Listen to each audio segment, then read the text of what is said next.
ଯେମିତିକି ଉଦ୍ଭିଦ ମାନଙ୍କର ଜନନ ଅଛି, ସେମାନେ ଗୋଟିଏ ଉଦ୍ଭିଦରୁ ଆଉ ଗୋଟେ ଉଦ୍ଭିଦ ଜାତ କରିପାରୁଛନ୍ତି, ଠିକ୍ ସେଭଳି ପ୍ରାଣୀମାନେ ମଧ୍ୟ ଗୋଟିଏ ପ୍ରାଣୀରୁ ଆଉ ଗୋଟେ ପ୍ରାଣୀ ସୃଷ୍ଟି କରିପାରିବେ। ବୁଝିଲା? ଯେମିତିକି ଉଦ୍ଭିଦର ଜନନ ଦୁଇ ପ୍ରକାର, କ'ଣ କ'ଣ? ଲିଙ୍ଗୀୟ ଜନନ, ଅଲିଙ୍ଗୀ ଜନନ। ଠିକ୍ ସେଭଳି ପ୍ରାଣୀମାନଙ୍କ ଜନନ ମଧ୍ୟ କେତେ ପ୍ରକାର? କ'ଣ କ'ଣ? ଅଲିଙ୍ଗୀ ଜନନ।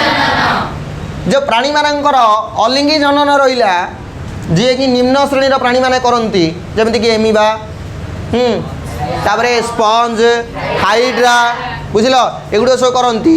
ସେମାନେ କ'ଣ ନା ଯେଉଁ ଅଲିଙ୍ଗୀ ଜନନ କରନ୍ତି, ସେମାନଙ୍କର ଅଲିଙ୍ଗୀ ଜନନ ଦୁଇ ପ୍ରକାର, ଏକରେ ବିଭାଜନ, ଦୁଇରେ କଳି। ଏ ଯେଉଁ ବିଭାଜନ ରହିଲାନି, ଏ ବିଭାଜନ ପୁଣି ଦୁଇ ପ୍ରକାର। ବିଭାଜନ ପୁଣି କେତେ ପ୍ରକାର? ଦୁଇ। ଯଦି ମାଆଟା ଭାଗ ହୋଇକି ଦୁଇଟା ପିଲା ତିଆରି କଲା, ଦୁଇଟା ଛୁଆ ତିଆରି କଲା, ଦୁଇଟା ସନ୍ତାନ ତିଆରି କଲା, ଦୁଇଟା ଅପତ୍ୟ ତିଆରି କଲା, ସବୁ ଆଗ ଗୋଟେ ହେଲା, ଦୁଇଟା ଛୁଆ ତିଆରି କଲା, ବେ ତାକୁ କ'ଣ କହିବା? ଦୁଇଟା ତିଆରି କଲା, ସେଥିଲାଗି କ'ଣ କହିବା? ତାକୁ ଦୁଇ ବିଭାଜନ। କ'ଣ କହିବା? କ'ଣ କହିବା? ଯଦି ଦୁଇଟାରୁ ଅଧିକ କଲା ମାନେ ବହୁ ବିଭାଜନ। କ'ଣ କହିବା? ବୁଝିପାରିଲ? ଯଦି ନିମ୍ନ ଶ୍ରେଣୀର ପ୍ରାଣୀମାନେ ବିଭାଜନ ପ୍ରକ୍ରିୟା ଦ୍ୱାରା ବଂଶ ବିସ୍ତାର କରୁଛନ୍ତି, ଆଉ ମାଆଟା ଯଦି ଭାଗ ହୋଇକି ଯଦି ଦୁଇଟା ଅପତ୍ୟ ସୃଷ୍ଟି କରୁଛି, ଅପତ୍ୟ ମାନେ ଛୁଆ, କ'ଣ? ଅପତ୍ୟ, ଅପତ୍ୟ, ଅପତ୍ୟ, ଅପତ୍ୟ ଯାହା ବେବି ତାହା, ତାକୁ ଆମେ ଇଂଲିଶରେ ଅଫ୍ସ୍ପ୍ରିଙ୍ଗ ବୋଲି କହୁଛେ, ହେଲା, ବାୟୋଲୋଜି ୱାର୍ଡ଼ରେ। ଯଦି ଦୁଇଟା ଛୁଆ ତିଆରି କଲା ମାନେ ତାକୁ କ'ଣ କହିବା? ଦୁଇରେ ବିଭାଜନ।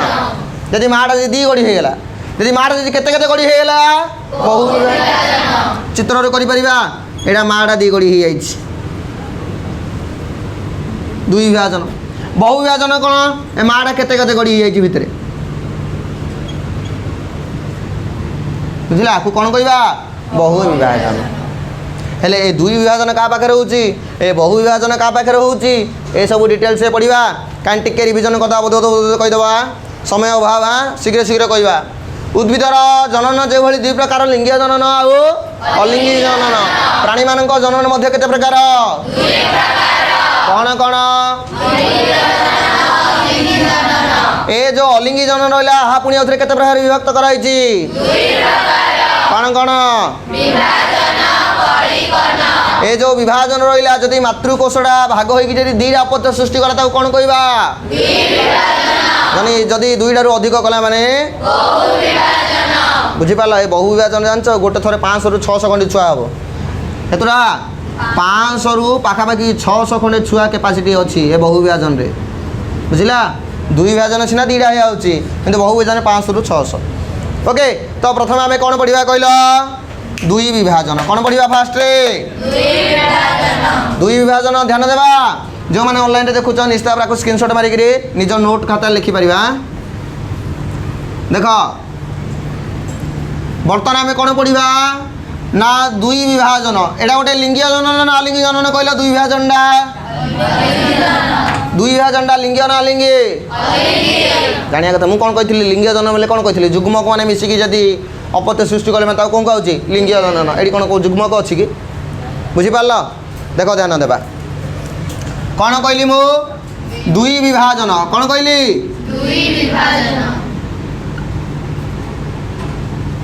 ଦୁଇ ବିଭାଜନ। ଏ ଦୁଇ ବିଭାଜନ ପ୍ରକ୍ରିୟା, ଧ୍ୟାନ ଦେବା, କି ପଏଣ୍ଟ, କି ପଏଣ୍ଟ, ଗୋଲ୍ଡେନ୍ ପଏଣ୍ଟ। ଏ ଦୁଇ ବିଭାଜନ ଦେଖାଯାଉଛି ଏମିବା ପାଖରେ। କାହା ପାଖରେ? ଏମିବା। ଦୁଇ ବିଭାଜନ କାହା ପାଖରେ ଦେଖାଯାଏ? ଏ ଏମିବା କ'ଣ କରିବ? ଯେତେବେଳେ ଫେଭରେବଲ୍ କଣ୍ଡିସନ୍, ଫେଭରେବଲ୍ କଣ୍ଡିସନ୍ ମାନେ କ'ଣ ଜାଣିଛ? ଅନୁକୂଳ ବାତାବରଣ। କ'ଣ? ଅନୁକୂଳ ବାତାବରଣ।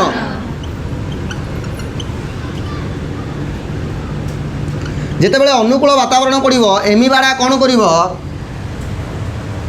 ପୁରା ପୂର୍ଣ୍ଣାଙ୍ଗ ଅବସ୍ଥାକୁ ଆସିବ, ପୁରା ବୃଦ୍ଧି ହେଇଯିବ ଏମିବାଟା, ବୁଝିଲା ନା ନାହିଁ? ପୁରା ବୟସ୍କ ଏମିବା ହେଇଯିବ, ପୁରା ଆଗରେ ସିକ୍ସ ପ୍ୟାକ୍ କାଢ଼ି ପୁରା ଖଣ୍ଡେ ପୁରା ଏମିବା ହେଇକି ସେ ବାହାରିବ, ବୁଝିଲା? ପୁରା ଆଗରେ ପୁରା ଜିମ୍ ଫିମ୍ ଯାଇକରି ପୁରା ଆଗରେ ଏମିବାଟା ପୁରା ଆଗରେ କଡ଼ା ଗୋଟେ ଖଣ୍ଡେ ପିସ୍ ହେଇକି ବାହାରିବ ଏମିବାଟା, ବୁଝିଲା? ସେ ପୁରା ହେଇଛି ଗୋଟେ ଷ୍ଟେଟ୍କୁ ଆଇଲା ଏମିବା। ଆଉ ଯେତେବେଳେ ସମ୍ପୂର୍ଣ୍ଣ ସେ ପୁରା ବୃଦ୍ଧି ହେଇଯିବ, ଫେଭରେବଲ୍ କଣ୍ଡିସନ୍, ଅନୁକୂଳ ବାତାବରଣ ଯେତେବେଳେ ପଡ଼ିଗଲା, ସେତେବେଳେ ସେ କ'ଣ କରିବ ବିଭାଜନ ହେବା ଆରମ୍ଭ କରିବ। ପ୍ରଥମରେ ତୁମେମାନେ ଜାଣିଛ ଏମିବା କାହା ଦ୍ୱାରା ଚଳପ୍ରଚଳ କରେ କିଏ କହିପାରିବା? କାହା ଦ୍ୱାରା? କୂଟପାଦ। ଯେଉଁ ଏମିବାର ଯେଉଁ କୂଟପାଦ ରହିଲା ଏଇଟା ଗୋଟେ ଏମିବାଡ଼ା। ଏମିବା ତ ନିର୍ଦ୍ଦିଷ୍ଟ ଆକାର ଅଛି କି? ଏଇଟା ଗୋଟେ ଏମିବାଡ଼ା, ହଁ ନା ନାହିଁ? ଏ ଯେଉଁ ଏମିବାର ଏଇଆ କହୁଛି ସବୁ କ'ଣ ଗୁରା? କୂଟପାଦ। ଏଇଟା କ'ଣଟା? ଇଏ କ'ଣ କରିବ? ଏ କୂଟପାଦର ସବୁଆକୁ ଜାକିଦେବ, ଜାକିଦେବ କୂଟପାଦର ଜାକି ଦେଇ କ'ଣ କରିଦେବ? ଯେଉଁ ଏମିବାର ଷ୍ଟ୍ରକ୍ଚରଟା ଏମିତି ଥିବ ସେଟା ଚେଞ୍ଜ ହେଇକି କ'ଣ ହେଇଯିବ? ଗୋଟେ ଗୁଳା ହେଇଯିବ, ଏମିତିକା ଗୋଟେ ଏମିବା ହେଇଯିବ। ଏଇଟା ମଧ୍ୟ କ'ଣ? ଏମିବା ଆକା। ଏମିତି ହେଇସାରିଲା ପରେ କ'ଣ ହେବ? ଏମିବାଟା କ'ଣ ହେବ? ମଝିରୁ ଦିଗଡ଼ି ହେଇଯିବ। କ'ଣ ହେଇଯିବ? ମଝିରୁ ତାପରେ ଷ୍ଟେଜ୍ରେ କ'ଣ ହେଇଯିବ? ଏମିବାଟା ଇଏ ଗୋଟେ ଟିଙ୍ଗର ଏମିବାଡ଼ି ହେଇଯିବ, ଇଏ ଗୋଟେ ଟୁଙ୍ଗା ଏମିବାଡ଼ି ହେଇଯିବ। କହି ଏ ଏମିବାର କୂଟପାଦ ବାହାରି ପଡ଼ିବ, ଏ ଏମିବାର କୂଟପାଦ ବାହାରି ପଡ଼ିବ। ଇଏ ଗୋଟେ ଅପତ୍ୟ ଏମିବା। କ'ଣ? ଇଏ ମଧ୍ୟ ଗୋଟେ ଅପତ୍ୟ ଏମିବା। ଅପତ୍ୟ ମାନେ କ'ଣ? ଛୁଆ, ପିଲା, କୋକୋ ଏମିବା ହେଇଗଲା। ବୁଝିଗଲା? ଆଉ କିଛି ନାହିଁ। ଯଦି ପଚାରିଲା ଏମିବାର ଦୁଇ ବିଭାଜନ ଲେଖିପାରିବା? ଅନୁକୂଳ ବାତାବରଣରେ ଏମିବା ନିଜ ଶରୀରର ପୂର୍ଣ୍ଣାଙ୍ଗ ବୁଦ୍ଧି ଘଟାଇ କୋଷ ବିଭାଜନ ହେବା ପାଇଁ ରେଡ଼ି ହେବ, ହଁ ନା ନାହିଁ? ଆଉ ସେହି ସମୟରେ ତାର ଶରୀରରେ ଥିବା କୂଟପାଦ ଗୁଡ଼ିକୁ କ'ଣ କରିଦେବ? ସଙ୍କୁଚିତ କରିଦେବ। କୂଟପାଦକୁ କ'ଣ କରିବ? ସଙ୍କୁଚିତ କରିଦେବ। କୂଟପାଦକୁ ସଙ୍କୁଚିତ କରିସାରିଲା ପରେ ସେ କ'ଣ ହେଇଯିବ? ଗୋଟେ ମାନେ ଏତା ଆକାର ଧାରଣ କରିବ। କ'ଣ ଏଇଟା ଯେ ଏ ଯେଉଁ ଗୋଲ ଟାଇପ୍ର ହେଇଯିବ, ହେଲା। ହେଇସାରିଲା ପରେ ବୃତ୍ତାକାରକୁ ଧାରଣ କରିବ। ତାପରେ ସେ କ'ଣ ହେବ? ଦୁଇଟି ଅପତ୍ୟ ଏମିବାରେ ବିଭାଜିତ ହେଇଯିବ। ଯେହେତୁ ଏ ଦୁଇଟା ସୃଷ୍ଟି କଲା, ଦୁଇଟା ଏମିବା ସୃଷ୍ଟି କଲା, ସେଥିଲାଗି ଆକୁ କ'ଣ କହିବା? ଦୁଇ ବିଭାଜନ। କୋଶ୍ଚିନ୍ ପଡ଼ିବ ଦୁଇ ବିଭାଜନ କାହା ପାଖରେ ଦେଖାଯାଏ? ଏମିବା ଦୁଇ ବିଭାଜନରେ କେତୋଟି ଅପତ୍ୟ ସୃଷ୍ଟି କରେ? ଅନୁକୂଳ ବାତାବରଣରେ ଏମିବା ଦୁଇ ବିଭାଜନ କରେ ନା ପ୍ରତିକୂଳ ବାତାବରଣରେ? ବୁଝିପାରିଲ? ବାତାବରଣ ବା ପରିବେଶ, ହେଲା। ଅନୁକୂଳ ପରିବେଶ, ପ୍ରତିକୂଳ ପରିବେଶ। ହଁ, ବୁଝିଗଲା? ଆଗକୁ କିଛି ନାହିଁ, ବୁଝିଲା? ବର୍ତ୍ତମାନ କ'ଣ ପଡ଼ିବା? ଏମିବାର ଦୁଇ ବିଭାଜନ ସରିଲା, ବର୍ତ୍ତମାନ କ'ଣ ପଡ଼ିବା? ଦୁଇ ବିଭାଜନ। ବୁଝିପାରିଲ ତ? ସମ୍ପୂର୍ଣ୍ଣ ବୁଝିଲା ନା? ରିଭିଜନ କଲାଠୁ କହିପାରିବ ତ? ଗୁଡ୍। ଦେଖ ବର୍ତ୍ତମାନ କ'ଣ ପଡ଼ିବା? ବହୁ ବିଭାଜନ। ଦୁଇ ବିଭାଜନ ସରିଲା, ବହୁ ବିଭାଜନ। ଦେଖ ବହୁ ବିଭାଜନ ପଡ଼ିବ। ବହୁ ବିଭାଜନ ମାନେ କ'ଣ?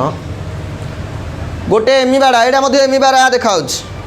ଗୋଟେ ଏମିବାଡ଼ା ପାଖାପାଖି 500ରୁ 600ଟା ଏମିବା ତିଆରି କରିବ। କେତେଟା? 500ରୁ 600 ଏମିବା। ଗୋଟେ ଏମିବା, ହଁ, ଗୋଟେ ଏମିବା ଚେଞ୍ଜ ହେଇ କ'ଣ କରିବ? 500ରୁ 600 ଏମିବା ତିଆରି କରିବ। କେଉଁ ପରିବେଶରେ? ଅନୁକୂଳ ନା ପ୍ରତିକୂଳ? ନା ପ୍ରତିକୂଳ ପରିବେଶ। ପ୍ରତିକୂଳ ପରିବେଶରେ। ବୁଝିପାରିଲ? ଅନୁକୂଳ ପରିବେଶରେ କରୁଥିଲା ଦୁଇ ବିଭାଜନ, ପ୍ରତିକୂଳ ପରିବେଶରେ ବହୁ ବିଭାଜନ। ତୁମକୁ ସାର୍ ପ୍ରତିକୂଳ ପରିବେଶ କ'ଣ ଖାଇବା ପିଇବା ମିଳିବ ନା କ'ଣ? ସତ କଥା। ଯେତେବେଳେ ପ୍ରତିକୂଳ ପରିବେଶ ପଡ଼ିଯିବ, ଯେତେବେଳେ ତାପମାତ୍ରା 25 ଡିଗ୍ରୀ ସେଲସିୟସ୍ରୁ କମି କମି କମି କମି ପୁରା ପଳେଇବ, ବୁଝିଲା? ନଦୀ ନାଳ ସବୁ ବରଫ ହୋଇଯିବ, ପାଣି ଶୁଖିଯିବ, ତେବେ କ'ଣ ହେବ? ନିଜ ଚାରିପଟେ ଗୋଟେ ଆବରଣ ସୃଷ୍ଟି କରିଦେବ। ପୁରା ସଙ୍କୁଚିତ ହୋଇଯିବ, ନିଜ ଚାରିପଟେ ଗୋଟେ ଆବରଣ ସୃଷ୍ଟି କରିବ। ବୁଝିଲା? ଇଏ ହେଉଛି ମନେକର ଗୋଟେ ଏମିବା କଥା ଭାବ। ଏ ଏମିବାର ଚାରିପଟେ କ'ଣ ହେବ? ଗୋଟେ ଆବରଣ ସୃଷ୍ଟି ହେବ। ଏ ଆବରଣ ନାଁ ହେଉଛି କୋଷ୍ଠିକା। ଆବରଣ ନାଁ କ'ଣ? କୋଷ୍ଠିକା। ଯେତେବେଳେ ପ୍ରତିକୂଳ ପରିବେଶ ପଡ଼ିବ, ଏମିବା ନିଜ ଚାରିପଟରେ ଆବରଣ ବନେଇବ, ସେ ଆବରଣ ନାଁ କୋଷ୍ଠିକା। ବୁଝିପାରିଲ? ଏ କୋଷ୍ଠିକା ଆବରଣ ଭିତରେ ପୁରା ଏମିବାଟା ରହିଯିବ, ମାତୃ ଏମିବାଟା। এটা কোনটা ভিতরে যে ଅଛି কোনটা? মাতৃ এমিবা। ଏ ମାତୃ ଏମିବା ବାହାର ପଟେ ଗୋଟେ ଆବରଣ ଯେଉଁ ସୃଷ୍ଟି କଲା, ସେ ଆବରଣ ନା କୋଷ୍ଠିକା। ଆଉ ଆବରଣ ସୃଷ୍ଟି କଲା ପରେ ଏଇ ଭିତରେ ଧଡ଼ାଧଡ଼ କୋଷ ବିଭାଜନ ହେବ। କୋଷ ବିଭାଜନ ଧଡ଼ାଧଡ଼ ହେବ। ହେଇକିରି କ'ଣ ହେବ? ପାଖାପାଖି এইଭଳି ଛୋଟ ଛୋଟ ଛୋଟ ଛୋଟ ଛୋଟ ଛୋଟ କ'ଣ ସବୁ ଛୋଟ ଏମିବା ସବୁ ସୃଷ୍ଟି ହେବେ। ଛୋଟ ଛୋଟ ସବୁ କୋଷରା ତିଆରି ହେବେ, ହେଲା। ଛୋଟ ଛୋଟ ଛୋଟ ଛୋଟ ଏମିତି ସବୁ କ'ଣ ହେବେ?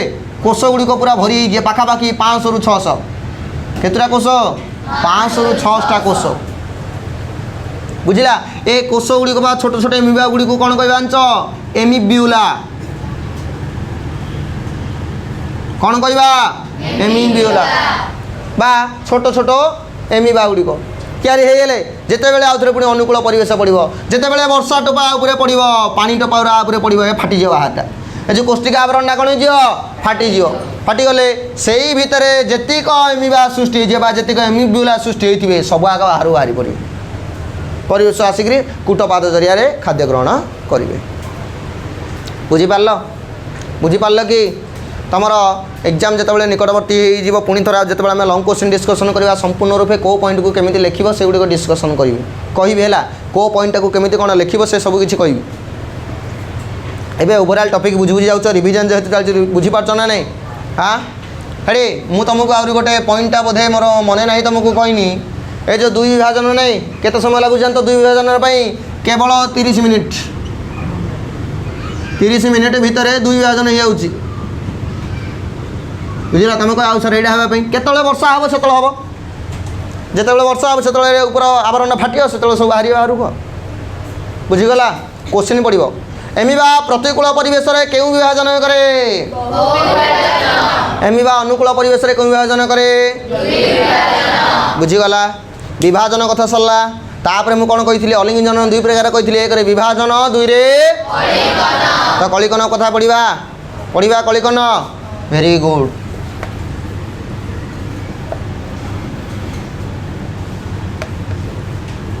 ध्यान देवा कलिकन कौन आसला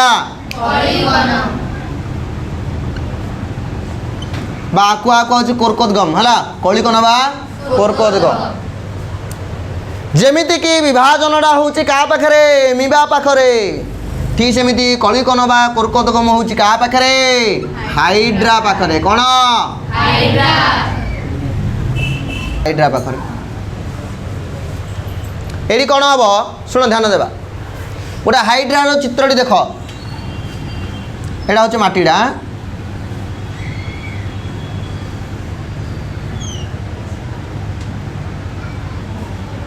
बुझला एटा हूँ गोटे हाइड्राटा एटा कौनटा गोटे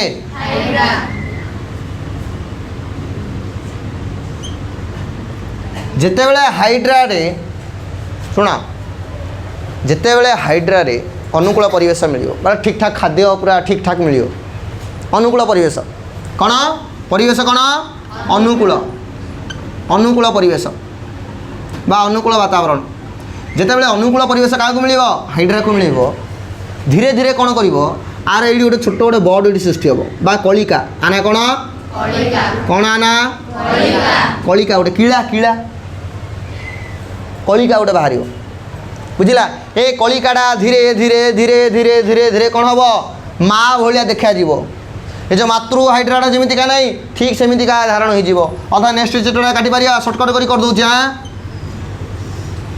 यहाँ हूँ मातृ हाइड्राटा ए कौन होती इन गोटे बाहरी पड़ता गोटे बुझीपार थी कौन कलिका आकार सृष्टि हो कौन अपत्य हाइड्रा एटा बर्तमान कौन अपत्य हाइड्रा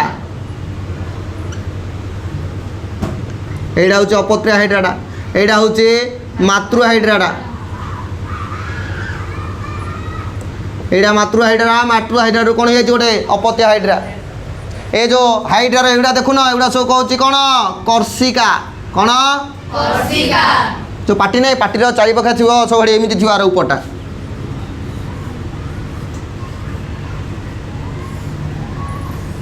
एमती हो बुझीपार या कौन कहे कर्षिका ए कर्षिका गुड़िक जो टुंगाटा जो सृष्टि न ए जो टुंगड़ी गोटे न टुंगाटा ये टुंगड़ी से कौन सृष्टि हम कर्षिका तैयारी हम से कौन हो संपूर्ण गोटे कौन हो अपत्य हाइड्रा परिणत होगला माँ शरीर ता सी छिड़ीज एवढू ना गड़ी हो गड़ी हो गड़ी हो पुणी आउे ये थी माँ ता साइड्रे टुआ पिला बुझला यहीटा हेल्ले माँ भाया बड़ी बड़ी बड़ी बड़ी बड़ गोटे हाइड्रा हो लिखिपार ना नहीं कह अति सहज प्रथम कौन है कहल अनुकूल वातावरण में अनुकूल परिवेश हाइड्राटी निज शरीर में कौन कर गोटे छोटिया कलिका सृष्टि कर गोटे आबु सदृश गोटे संरचना सृष्टि कर बुझला ए कलिकाटा धीरे धीरे धीरे मातृकोशरु मातृ शरीर कौन ग्रहण कर खाद्य ଖାଦ୍ୟ ଗ୍ରହଣ କରି ଧୀରେ ଧୀରେ ଧୀରେ ଧୀରେ ବଡ଼ ହେବ। ଆଉ ବଡ଼ ହେଇସାରିଲା ପରେ ତାର ମଧ୍ୟ ସେମିତି କ'ଣ ହେବ, କର୍ଷିକା ସୃଷ୍ଟି ହେବ। ମାତୃ ହାଇଡ୍ରା ଭଳିଆ କ'ଣ ହେବ, କର୍ଷିକା ମାନ ତିଆରି ହେବ। ହେଇସାରିଲା ପରେ ଯେତେବେଳେ ସେ ପୂର୍ଣ୍ଣାଙ୍ଗ ଗୋଟେ ହାଇଡ୍ରାରେ ପରିଣତ ହୋଇଯିବ, ସେ ମାତୃ ହାଇଡ୍ରାରୁ ଛିଡ଼ିଯିବ। ଛିଡ଼ିକି ନିଜେ ନିଜେ କ'ଣ କର୍ଷିକା ସାହାଯ୍ୟରେ ଖାଦ୍ୟ ଗ୍ରହଣ କରିବ। ଏଇଟା କର୍ଷିକା ସାହାଯ୍ୟରେ ସେ ଆଣିଛି ହେଲା, ଯେତିକି ସବୁ ସାମାନ ଆଣି ଆଣିଛ କର୍ଷିକା ଦ୍ୱାରା ଝିକି ଆଣି। ବୁଝିପାରିଲ ହାଇଡ୍ରା କଥା? ବୁଝିଲା? ବୁଝିପାରିଲ କି? ହାଇଡ୍ରା ଠାରେ କେଉଁ ଜନନ ଅଛି? ହାଇଡ୍ରାରେ କେଉଁ ଜନନ ଅଛି? ଅଲିଙ୍ଗି ଜନନ। କେଉଁ ପ୍ରକାର ଅଲିଙ୍ଗି ଜନନ? ହାଇଡ୍ରାରେ ଆଉ ଗୋଟେ ସ୍ପେଶାଲ ଗୁଣ କ'ଣ ଜାଣିଛ ନା? ମୁଁ କହିଦେଉଛି ତୁମକୁ। ଏ ଚୋରମୁଆ ହାଇଡ୍ରାର ଗୋଟେ ଗୁଣ ଅଛି। এইটাকে তুমি বায়ুগুণ গড়ি গড়ি কলা ভাড়া যদি গড়ি গড়ি করে পকাইদেব বলে গোটে গোটে হাইড্রা হয়ে যাব। অনেক এটি গোটে গটি পড়ছি, এটি গোটে গটি পড়ছি, হ্যাঁ ইন সব গড়ি গড়ি হয়ে পড়ছি। বুঝলা? বেলে এ আগ গোটে গোটে হয়ে যাবে হাইড্রা। এটা সব আগ গোটে গোটে কোণ হয়ে যাবে? হাইড্রা। হাইড্রার এ গুণকে কোণ কুহাউছি? পুনরুভবন। কোণ?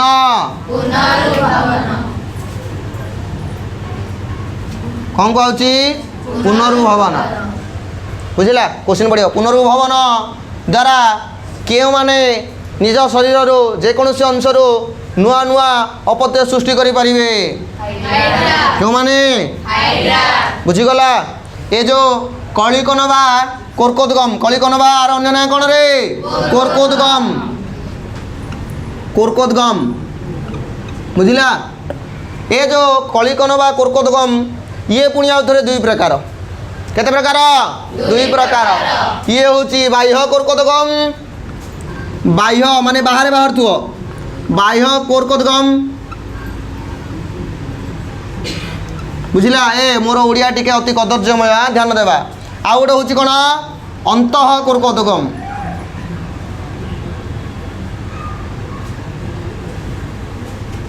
ବୁଝିଲା? ବାହ୍ୟ କୋର୍କୋଦଗମ୍ ଆଉ ଅନ୍ତଃ କୋର୍କୋଦଗମ୍। এইটা যে সৃষ্টি হচ্ছিল সবু কোণ হাইড্রা যে সৃষ্টি হচ্ছিল কোণটা এটা? বাহ্য কোর্কোদগম। কোণ? বাহ্য, বাহারে শরীর বাহারে হচ্ছিল। যদি শরীর ভিতরে হলা বেলে তাকে কোণ কইবা? অন্তঃ কোর্কোদগম। কোণ কইবা? যেমিতি কি বাহ্য কোর্কোদগম দেখা হচ্ছে কাହା পাখে? ଏବେ যে পড়াইলে হাইড্রা। কাହା পাখে? ঠিক সেভাবে অন্তঃ কোর্কোদগম কাହା পাখে দেখা জানছ? স্পঞ্জ। কাହା পাখে? কাହା ପାଖରେ? ବୁଝିପାରିଲ? ବୁଝିପାରିଲେ କି?